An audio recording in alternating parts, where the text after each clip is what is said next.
ആൾക്കാരുടെ മുന്നിൽ സംസാരിക്കുന്ന മോശമാണ്. ബിസിനസ് വരുന്നതിന് മുമ്പ് ഞാനൊരു സ്റ്റുഡൻ്റ് ആണ്, ഡിഗ്രി സ്റ്റുഡൻ്റ് ആയിരിക്കുകയാണ് ഈ ബിസിനസ്സിലേക്ക് കടന്നു വന്നത്. അപ്പോൾ ഇവിടെ വന്ന ഒരുപാട് ആൾക്കാർ, കാരണം എൻ്റെ ഏജിലുള്ള ആൾക്കാരും അതുപോലെ തന്നെ അതിൻ്റെ രക്ഷിതാക്കളൊക്കെ ഉണ്ടാവും. തീർച്ചയായിട്ടും ഒരിക്കലും ഒരു ഫാമിലി ഈ ഒരു മേഖല സപ്പോർട്ട് ചെയ്യാത്തൊരു സ്റ്റേജാണ്. കാരണം പഠിച്ചത് വെബ്ഡിസൈനും ക്രാഫ്റ്റ് ഡിസൈനും ആണ്. ആ മേഖലയിൽ നല്ല ശമ്പളവും അതുപോലെ തന്നെ ഗൾഫിലേക്ക് ജോലി പറഞ്ഞിട്ടുണ്ടായിരുന്നു. പക്ഷേ 2019-20 ഫുൾ ടൈം കാര്യമായിട്ട് ഈ ബിസിനസ് ഏറ്റെടുത്തു. അതിനുശേഷമാണ് നമ്മൾ കൊറോണയൊക്കെ വന്നത് അല്ലേ, നമുക്ക് അറിയില്ലേ. അപ്പൊ ആ ഒരു സമയത്ത് ഈ ഒരു ബിസിനസിന്റെ സാധ്യത ഒന്നും കൂടി പഠിക്കാൻ വേണ്ടി പറ്റി. കാരണം നമ്മളെല്ലാവരും ചെയ്യുന്നത് സാധാരണ കച്ചവടമാണ്.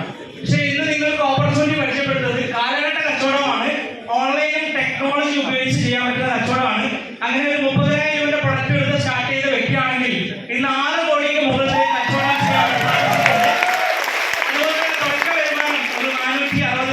തുടങ്ങിയതാണ്.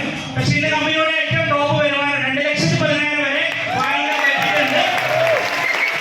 എന്ന് പറയുകയാണെങ്കിൽ RTC ആണ് അപ്കമിങ് NTCയിലേക്ക് പോയിക്കൊണ്ടിരിക്കുന്നു.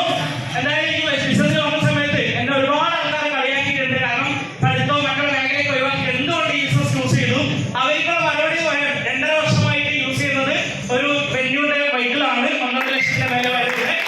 അപ്പോൾ ഞാൻ എന്റെ അച്ചീവ്മെന്റ് കാര്യങ്ങളല്ല പറയുന്നത്, മെയിനായിട്ട് ഞാൻ പറഞ്ഞ എക്സ്പീരിയൻസ് മാത്രമേ പറഞ്ഞുള്ളൂ. ഇവിടെ വന്നവർക്കുള്ള ചെറിയൊരു കാര്യം കൂടി പറഞ്ഞു നിർത്താം. അതായത് നമ്മുടെ വീട്ടിലേക്ക് നിത്യം ഉപയോഗിക്കുന്ന സാധനം, എല്ലാവരും സാധനം ഉപയോഗിക്കുന്നില്ലേ, പേസ്റ്റ്, സോപ്പ്, അതൊക്കെ അല്ലേ. ഇത് നിങ്ങൾക്ക് കിട്ടുന്ന MRP അല്ലേ. ഇത് നിങ്ങൾക്ക് വില കുറവിൽ വാങ്ങാൻ പറ്റുന്ന ഒരു ഡീലർഷിപ്പാണ് ഇന്ന് ഇവിടെ നിങ്ങൾക്ക് പരിചയപ്പെടുത്തിയത്. ഈ ബിസിനസ്സായി ചെയ്യുകയാണെങ്കിൽ നിങ്ങൾക്ക് അധിക വരുമാനം ഉണ്ടാക്കാം. ഇനി പ്രൊഡക്റ്റായിട്ട് ഉപയോഗിക്കുകയാണെങ്കിൽ നിങ്ങൾക്ക് അത് നല്ല രീതിയിൽ ഹെൽത്തും വെൽത്തും കിട്ടുന്ന ഒരു ഓപ്പർച്യൂണിറ്റിയാണ്. മൈ